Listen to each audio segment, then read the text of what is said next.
Dear students, आज का हमारा टॉपिक जो है वो है temperature dependence of resistivity. So temperature dependence of resistivity का मतलब यहाँ पर हम देखेंगे कि टेम्परेचर का जो है टेम्परेचर का क्या इफ़ेक्ट है रेजिस्टिविटी पर।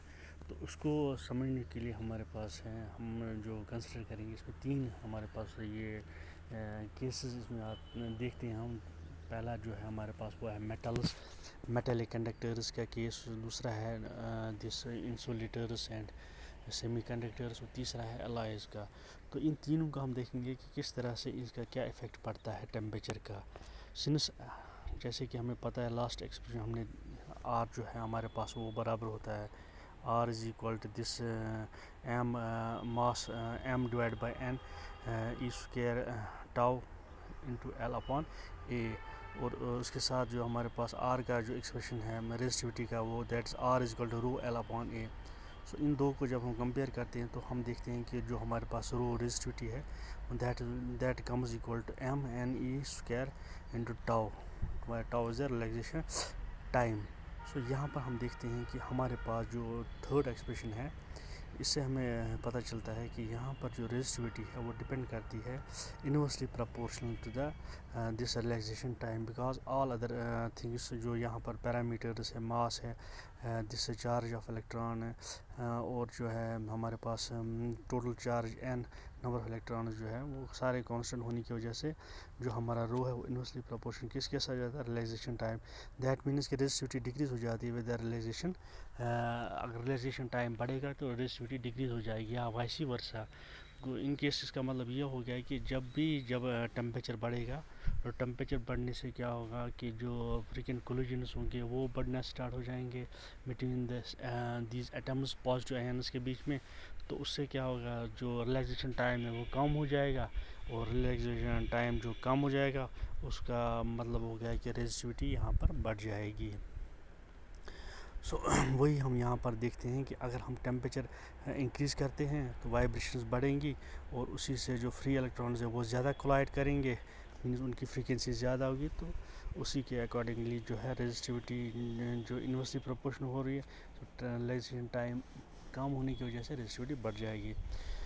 इसके साथ साथ जो अब हम देखते हैं यहाँ पर जो प्योर कंडक्टर्स हैं उनकी रेजिस्टिविटी किसके बराबर होती है, दैट इज़ कैलकुलेटेड वैल्यू इसका किसके बराबर होता है, rho is equal to rho 1 plus alpha into theta, where rho and rho 0 are the resistivity of a conductor at 0 and this 0 degree centigrade and theta degree centigrade, means at particular temperature पर हम इसको देख सकते हैं जो resistivity का value लिया हुआ है। तो यहाँ पर अगर हम ग्राफ देखेंगे इसका बिटवीन टेम्परेचर एंड रेजिस्टिविटी, तो यहाँ पर जो ग्राफ हमारे पास आएगा वो that will be A study line. Study हमारे पास जो लाइन है स्टडी केस आएगा, स्टडी ग्राफ आएगा यहाँ पर, और अल्फ़ा जो है इसको हम बोलते हैं टेम्परेचर कोफिशिएंट ऑफ रेजिस्टिविटी। सो अब यहाँ पर जो रेजिस्टिविटी है वो वेरी कर रही है किसके साथ, टेम्परेचर के साथ लीनियरली वेरी कर रही है।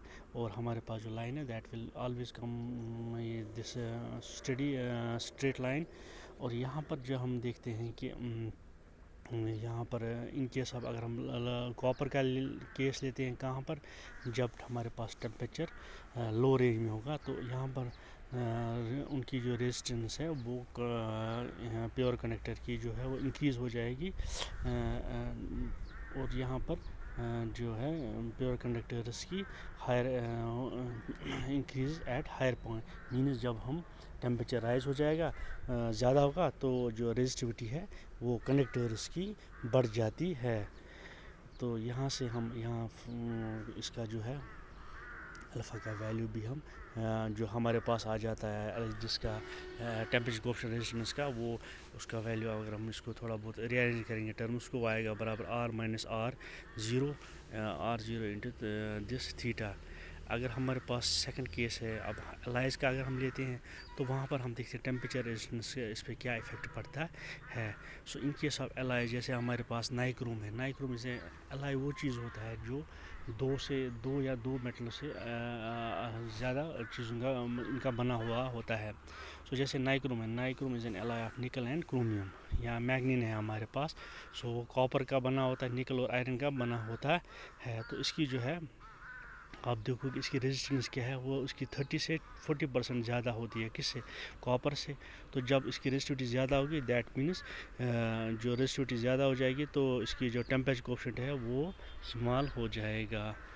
तो यहाँ पर आप देखोगे कि जैसे इसका ग्राफ प्लॉट किया हुआ है कि रेजिस्टेंस का, कि रेजिस्टिविटी का किसके साथ, in case of nichrome with temperature. और इसके बाद जो थर्ड वाला केस है यहाँ पर इंसुलेटर्स का है या सेमीकंडक्टर्स का। तो यहाँ हम देखते हैं कि इनकी जो है वो डिक्रीज़ हो जाता है, वो इनकी जो रेजिस्टिविटी है वो एक्सपोनेंशियली डिक्रीज़ हो जाती है टेम्परेचर के साथ। और उसका जो है कर्व किस तरह से हम यहाँ पर दिया है टेम्परेचर और इसमें, so that is a exponential decreasing curve. और इसका एक्सप्रेशन किसके बराबर, that's rho is equal to rho zero E, and that is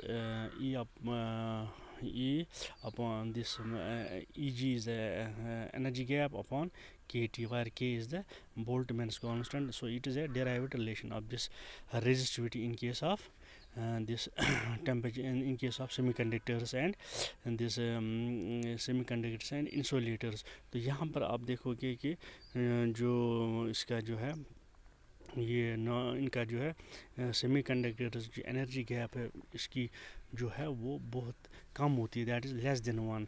अगर आप सिलिकॉन का लोगे या जर्मनी का सिलिकॉन का जो जर्मनी का 0.73 होता है, तो यहाँ पर मीनस कि यहाँ पर जब टेम्परेचर बढ़ जाएगा तो जो यहाँ पर ये हमारे पास जो ये हम दीज चार्ज कैरियर जो है तो वो क्या हो जाएंगे, वो इस एनर्जी गैप ओवरकम कर they will start now conducting, because this they will now move from valence band to conduction band easily और conduct